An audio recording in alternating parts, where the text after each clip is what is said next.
Hey YouTube, just giving you guys an update. I haven't posted a video in a little while.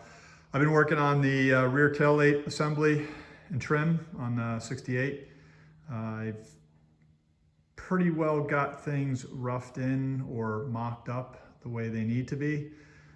67, 68, those of you that are familiar with this year. The bumpers, I don't think fit very well. And I had to do quite a bit of work to get those aligned, or it aligned. Also, the trim that goes from the fender extensions, the aluminum trim that carries through the trunk. You look at 20 different 67, 68s, and I don't think you'll find two alike. It's tough to get those consistent, and when they're off, they look pretty bad. It really takes away from the car. So it's important to me to get those lines straightened out. I put the 67 aluminum panels on the car because I like the way they look. But the aftermarket reproduction ones, you're gonna spend a lot of time and effort to get those to fit. They are nowhere near a bolt-on. I had to do a lot of grinding. I had to put them in a press, work them, the shape of them, and do that without splitting them. And they're cast, so they can split easily. So you have to be very careful when you're doing that. Also, the bumper, I had to actually take two bumpers, two reproduction bumpers. One was painted, the other one was a cheap chrome one that I cut the tips off of and reworked both sides. If you look at 67, 68s, I haven't seen too many that have equal reveals on each side. And the gaps can usually be pretty big. I think they were big to begin with. And so I tried to tighten those up a little bit. And what I mean by that is looking at these gaps on the end here, they can be pretty big and a lot of them are inconsistent. The other thing, if you get at least a reproduction one, they're pretty wide. So if you get, they'll be a little bit beyond here and they'll be definitely inboard. So what I did is I added about 1/2 inch and then I also split it and tucked it this way. So these align better. And I'm gonna be getting these re-chromed. The other thing I mentioned earlier, which was working on the valances, getting those gaps right on the valances. Again, that's another thing that you look at this year in particular, those gaps can be pretty bad. Like this is just straight metal right now, so they're gonna get a little better after I get through the body work process, but they can be pretty rough. So again, trying to get these reveals right here so they line up.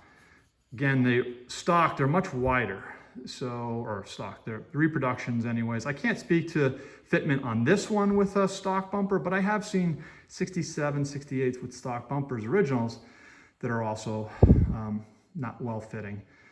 And then that aluminum, getting those to line up, you know, those little things like that can really take away from the back end of the car. So trying to get all that lined up. And the aluminum panels, you got to do a lot of filing, grinding, and like I said, putting them on a press. And the reason I had to do that was back end of these cars, they have a slight arc to them and the panels that you get do not. So you have to do some work on them to get that to happen. So if you want to get a set of these but aren't prepared to do that amount of work, I'm just giving you fair warning. You're not going to bolt those on and be even close to happy. They won't fit. So if you want to put those panels on, just be prepared. You're going to have to take your time and do a lot of work to get them to fit. And then I think they'll finish up nice, but trying to find a 67, 68 that is in good shape, that you don't have to bring your bank along to purchase. You're not going to find a set. So, but anyway, that's the update. Just a quick walk around on the car. The front end is all together. I got a little bit of work to do on this driver's side door gap. It's not terrible, but just a little bit more. The front fenders, bumper alignment, grill really came out well. Again, a lot of work, but the other thing is working on the fiberglass hood, putting the aluminum. That's another thing. I just like to keep all the original trim on the car. You'll see a lot of fiberglass hoods out there that don't have that on, and yeah, it just doesn't look right to me. I'm trying to keep this car as stock looking as possible. Yeah, I got a Shelby hood on it, but that's because I have a different front end and motor. It's pretty tall, so I needed the hood clearance. But the goal here is to keep the car looking as original as possible.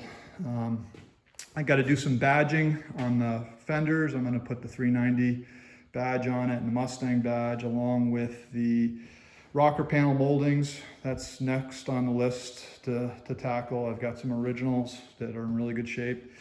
So, and I put the wheel well moldings on, the reproduction ones. Again, they're garbage, but with a little time you can get them to look right. You know, fitment wise, you have to take your time.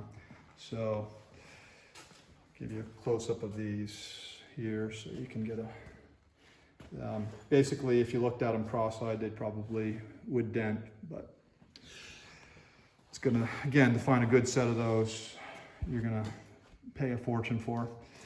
So, yeah, anyway, that's where we're at today, guys. Hope you guys have a good day. Be safe. Thanks. Bye.